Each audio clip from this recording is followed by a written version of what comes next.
रुड़की के थीतकी ग्राम में मत्स्य प्रोजेक्ट का निरीक्षण करने पहुंचे पूर्व मुख्यमंत्री त्रिवेंद्र सिंह रावत। जी हां, खबर रुड़की से है, जहां आज उत्तराखंड के पूर्व मुख्यमंत्री त्रिवेंद्र सिंह रावत रुड़की के थीतकी गांव में पहुंचे। वहीं उन्होंने मछली पालन फार्म का निरीक्षण किया।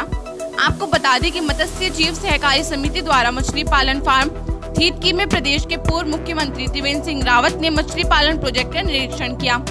पूर्व मुख्यमंत्री त्रिवेंद्र सिंह रावत ने बताया कि केंद्र सरकार करोड़ों रुपए मत्स्य प्रोजेक्ट पर खर्च कर रही है। उत्तराखंड प्रदेश में कई जगह मत्स्य प्रोजेक्ट को लगाया गया है। किसान भाई भी अपनी कम भूमि होने पर भी छोटे तालाबों में नई टेक्नोलॉजी के साथ मछली पालन कर सकता है। उन्होंने बताया कि थीतकी गांव में मत्स्य प्रोजेक्ट बनाया गया था। इस प्रोजेक्ट में बैंक की मदद से लाखों की लागत से बने मत्स्य प्रोजेक्ट से मत्स्य पालकों को बेहतर रोजगार प्रदान हुआ है। मत्स्य पालक मछली का पालन कर रहे, अच्छे दामों में मछली का व्यापार कर रहे हैं। उन्होंने कहा कि सरकार भी लगातार प्रयास कर रही है कि मत्स्य पालकों को बढ़ावा दिया जाए और मत्स्य पालन करने वालों को जागरूक कर मत्स्य पालन करने वाले किसान अच्छा मुनाफा कमा सके। मत्स्य प्रोजेक्ट लगाने वाले किसान नेपाल सिंह ने बताया कि उन्हें भारत सरकार की योजना का लाभ मिला है और सैकड़ों परिवार को रोजगार का साधन भी मिला है। NCDC योजना भी 2 वर्ष से चालू है यहाँ। इससे पहले हम लोग अपने बैंक से लोन लेकर और उससे स्वयं का पैसा लगाते थे। अब हमारा ये भारत सरकार की योजना है, इसमें भी ये हमारा लोन ही है। इसमें हम कुछ परसेंट 20% का शायद अभी गाइडेंस नहीं आ पाई है, 20% की छूट मिलेगी। बाकी हमारा लोन का पैसा है NCDC योजना का। और ऐसा ही हमारा जिला सहकारी मत्स्य विकास विपणन फेडरेशन है, जो पूरे डिस्ट्रिक्ट लेवल में मॉनिटर का कार्य कर रहा है। और हमने लगभग 15-20 तालाबों का इस योजना से सुधारीकरण करा दिया गया है और इससे हमारे लगभग सैकड़ों परिवारों को रोजगार मिल रहा है। और हमारी अब की बार जो हो NCDC योजना से लगभग 700 कुंटल मछली का उत्पादन किया गया है, जो हमने उत्तराखंड के अलावा अन्य जनपदों में भी और दूसरे प्रदेशों में भी सप्लाई किया। देखिए, माननीय प्रधानमंत्री जी ने नील क्रांति के अंतर्गत मछली पालकों के लिए तमाम योजनाएं चलाई हैं और राज्य सरकार ने NCDC से जो हमारा पशुपालन है, फिशरीज है और जो तमाम जो अन्य अनुवर्ती विभाग हैं, उनके लिए 100 करोड़ रुपए की योजना लागू की थी 2017 में। उसके तहत तमाम जगह पर मत्स्य पालक मछली पालन का काम कर रहे हैं, आखेट का काम कर रहे हैं। ये जो प्रोजेक्ट है थीतकी वाला, ये मत्स्यजीवी सहकारी समिति थीतकी, जिसके हमारे नेपाल सिंह जी जिसको देख रहे हैं, तो मेरी बहुत दिनों से इच्छा थी इस प्रोजेक्ट को देखूं और जो हमारे मत्स्य पालक हैं उनको प्रोत्साहित करूं। तो आज मैं यहाँ पर जो मत्स्य पालक हैं उनको प्रोत्साहन करने की दृष्टि से मैं यहाँ पर आया हूँ। और मुझे लगता है कि एक बहुत अच्छा ये जो प्रोजेक्ट यहाँ पर है, इसको डेमो प्रोजेक्ट हम कह सकते हैं। बहुत अच्छा प्रोजेक्ट यहाँ पर संचालित हो रहा है। अभी लगभग मुझे बताया गया कि इसमें लगभग 70 कुंटल मछली अभी पैदा हो रही है और इस बार का टारगेट 150 कुंटल का है। तो लगभग 20-22 लाख रुपए का इनका एक टर्नओवर हो जाएगा, उससे ज़्यादा भी हो सकता है। तो एक अच्छा है, किसान इसको करेंगे जहाँ पर पानी पर्याप्त मात्रा में है। और आज जिनके पास पैसा है वो और भी ऐसी तकनीक आज विकसित हुई हैं कि हम कम पानी में भी, छोटे तालाबों में भी और कृत्रिम तालाबों में भी अच्छा मछली उत्पादन कर सकते हैं, अच्छा मछली उत्पादन कर सकते हैं। अपनी छत पर हम मछली पालन कर सकते हैं। इस तरह की टेक्नोलॉजी आज आई है, तो उस टेक्नोलॉजी का इस्तेमाल अगर हमारे किसान भाई बहन करेंगे तो एक अच्छी इनकम उनके लिए हो। रुड़की के मंगलौर में विद्युत कटौती से बेहाल हुई जनता झेलनी पड़ रही है विभाग की मनमानी।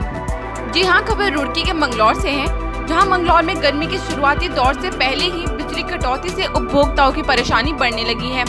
खासकर किसानों के गन्ने की बुआई में भी भारी परेशानी का सामना करना पड़ रहा है।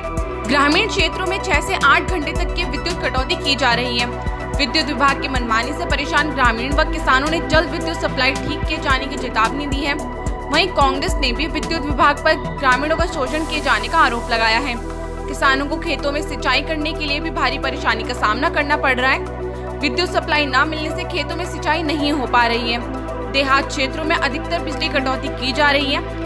वहीं विद्युत विभाग के एसडीओ अक्षय कपिल ने बताया कि पूरे उत्तराखंड में ही इस समय बिजली का संकट है। अधिक लोड पड़ने के कारण रोस्टिंग की जा रही है। जो बिजली का लोड अप्रैल माह के अंत में पड़ना शुरू होता था वो अभी मार्च के अंत में ही शुरू हो गया है, जिस कारण विद्युत सप्लाई में दिक्कत आ रही है।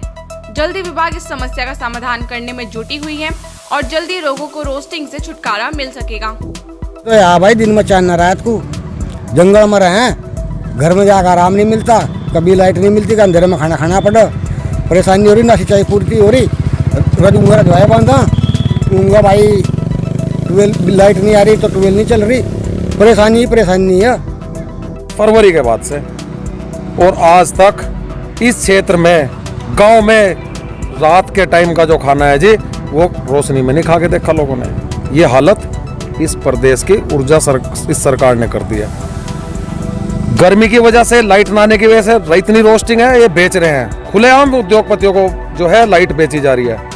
और जो ग्रामीण क्षेत्र है, जो गरीब है, जो किसान है, उनकी कटौती हो रही है। सिंचाई का टाइम चल रहा है, राजवायु की स्थिति ये है, कोई आ नहीं रहे हैं, लाइट आ नहीं रही है, फसलों में जो पानी देना है उसकी पूर्ति हो नहीं रही है।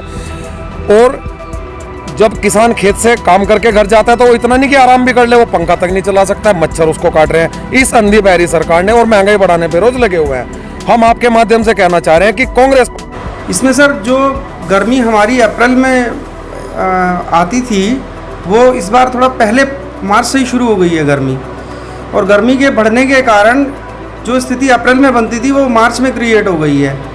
और इस वजह से सिर्फ मंगलौर में ही नहीं, मतलब ग्रामीण में भी, उद्योगों में भी, सब में जो हमारा रोस्टिंग का कोड आता है उसके अकॉर्डिंगली हमें रोस्टिंग करनी पड़ रही है।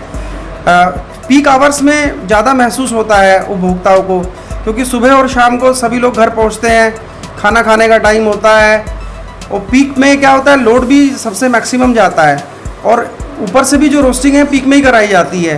तो हमारी पीक आवर्स में रोस्टिंग ज़्यादा हो रही है, इसकी वजह से ये ज़्यादा महसूस हो रहा है कि इस समय जो है ज़्यादा कटौती की जा रही है।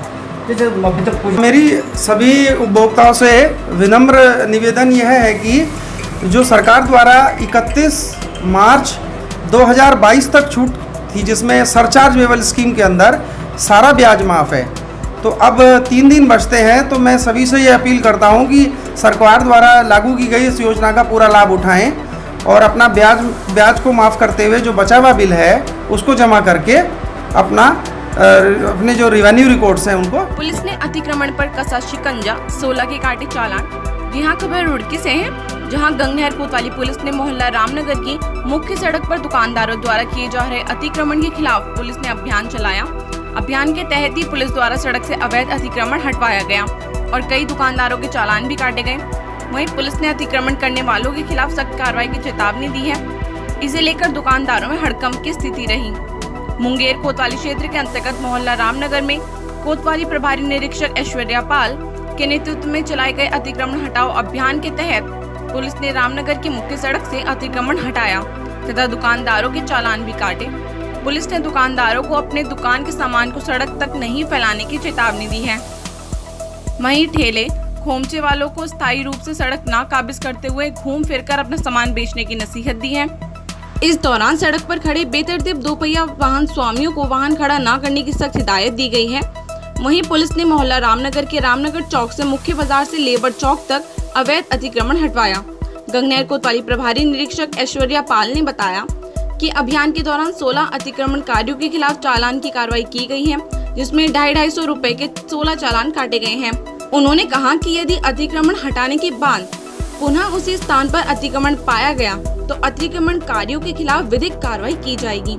इस अभियान से अतिक्रमणकारियों में खलबली मच रही है। बता दें कि सड़क पर अतिक्रमण के चलते वाहनों का चलना मुश्किल हो जाता है और हमेशा जाम की स्थिति बनी रहती है, जिससे लोगों को परेशानी होती थी। साथ ही बताया गया कि इस प्रकार के अभियान लगातार जारी रहेगा। इस दौरान गंगनहर कोतवाली पुलिस के साथ भारी संख्या में पुलिस बल मौजूद। किसान यूनियन अम्बावता के राष्ट्रीय महासचिव ने अपने सैकड़ों साथियों सहित किसान यूनियन से दिया इस्तीफा। जी हां, खबर रुड़की से है, जहां भारतीय किसान यूनियन अम्बावता के राष्ट्रीय महासचिव नितिन चौधरी ने अपने साथियों सहित किसान यूनियन से इस्तीफा दे दिया है। वहीं नितिन चौधरी का कहना है कि यूनियन में वह कई पदों पर रहे हैं और सभी पदों की गरिमा को ध्यान में रखते हुए उन्होंने पूरी ईमानदारी और निष्ठा के साथ कार्य किया है। लेकिन भारतीय किसान यूनियन अम्बावता के राष्ट्रीय अध्यक्ष द्वारा उनको सम्मान नहीं मिला, जिसको लेकर आज उन्होंने भारतीय किसान यूनियन अम्बावता से इस्तीफा दे दिया। वहीं नितिन चौधरी ने यूनियन के युवा जिला अध्यक्ष, युवा प्रदेश अध्यक्ष, महिला विंग प्रदेश अध्यक्ष, अल्पसंख्यक मोर्चा के प्रदेश अध्यक्ष और जिला अध्यक्ष हरिद्वार से सैकड़ों साथियों के साथ मिलकर यूनियन को इस्तीफा दिया है।